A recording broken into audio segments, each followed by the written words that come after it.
to grow your own food in your own backyard.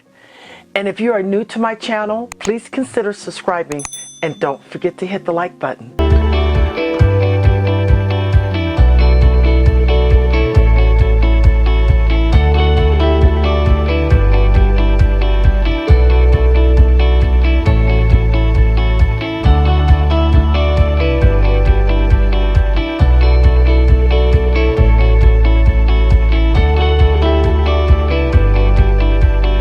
I'm really excited to share tips on growing moringa trees in cold climates.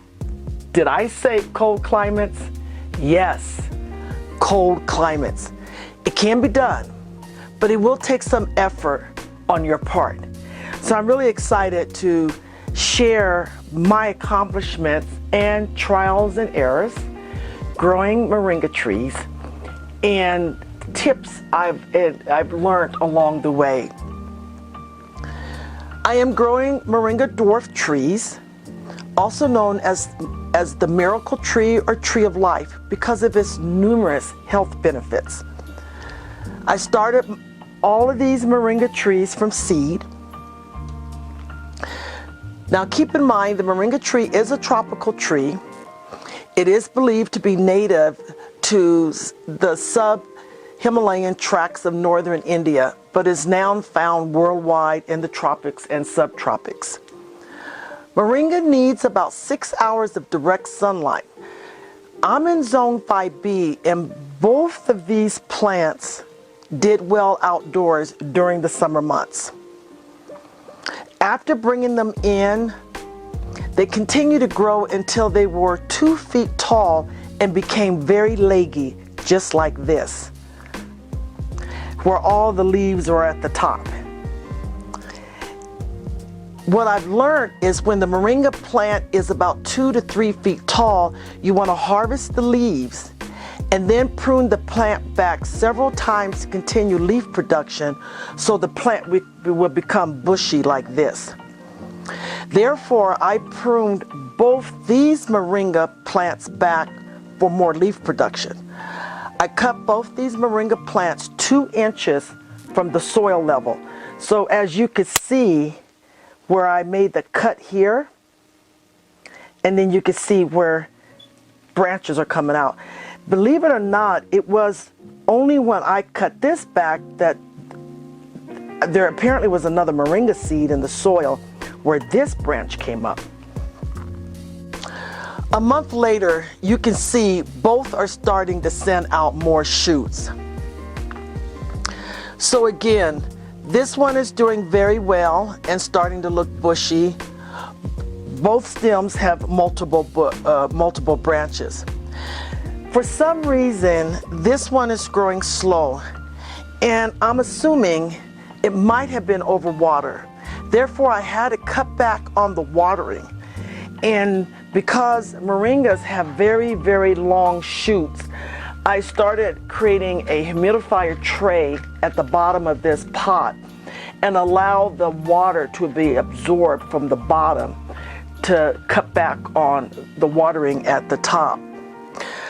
One of the mistakes I have made is not having a well-drained soil. Moringa prefers well-drained sandy or loamy soil with a natural pH level, and it cannot be waterlogged. And I'm thinking maybe after cutting this way back, as you can see, when I cut it back here, I had a branch or a stem to come up from right up at the bottom. But for some reason it got stunted. And I'm believing that maybe the soil in this pot is probably holding water a lot more than it should, and it might have got a little bit waterlogged, so I've been trying to keep it going. Believe it or not, this moringa plant is actually growing in a northern exposure. Now keep in mind, moringa needs about 6 hours of direct sunlight, and this particular one is not getting 6 hours of direct sunlight, but I'm really impressed to see how well it has maintained. Although it's not growing very robust, it's hanging in there, but this one's going to get cut back. So I'm going to show you just how I'm going to cut this back in order to stimulate more leaf production, because not only is this leggy, but I need to move this plant down under my grow light so that I can get a more robust growth like this one. So what I'm going to do is I'm going to remove this from the support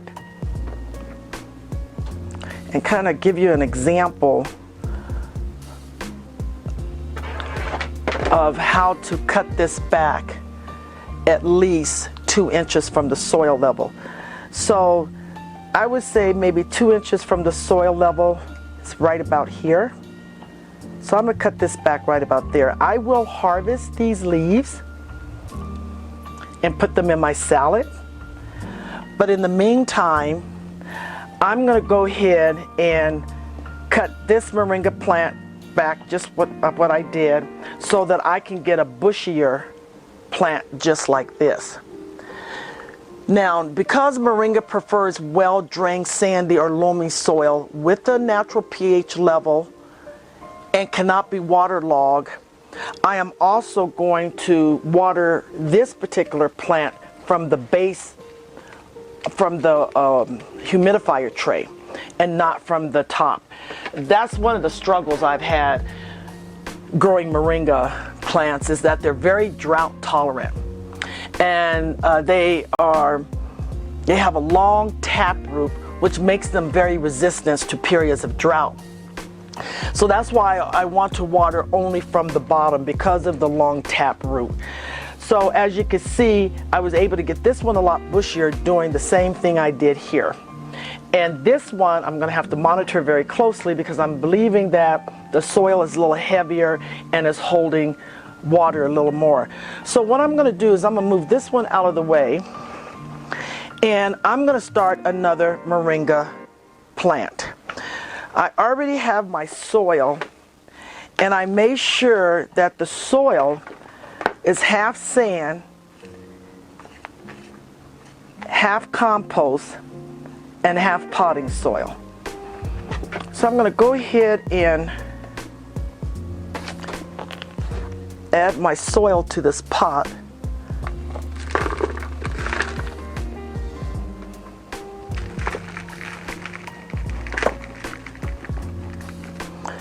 Another tip is, because moringas have a long tap root, I want to try to make sure that I have long pots like this. This is a shorter pot, but long pots like this, so that the tap root has, the tap root has room to extend their roots, because they don't like their roots to circle around like this.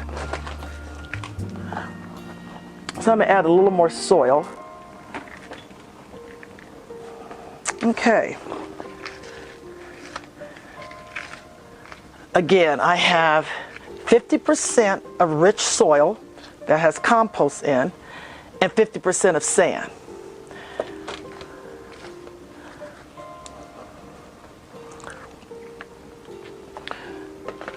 Moringa seeds should be soaked right before using. So I have, I have soaked these moringa seeds, and I just soaked them for about for maybe a day or two. And what that does, it helps those seeds to propagate more. So I'm going to go ahead and plant the seeds, not too deep, and then just cover it like this.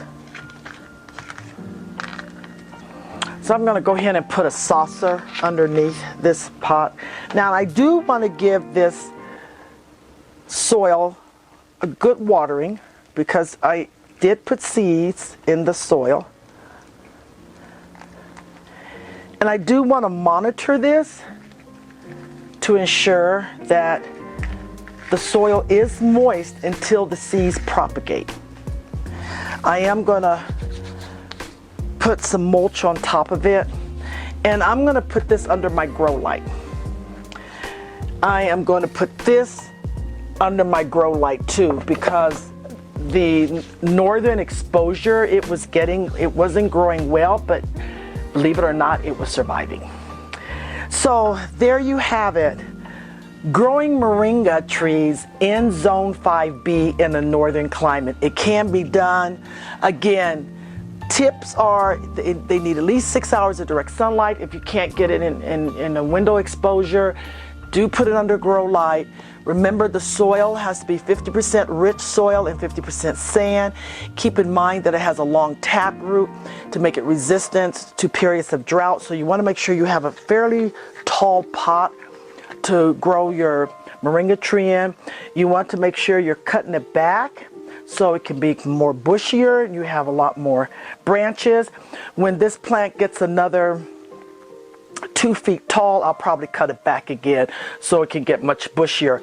I will try to grow a couple of them in the pot during the summer and maybe put a couple of them outdoors in my flower bed.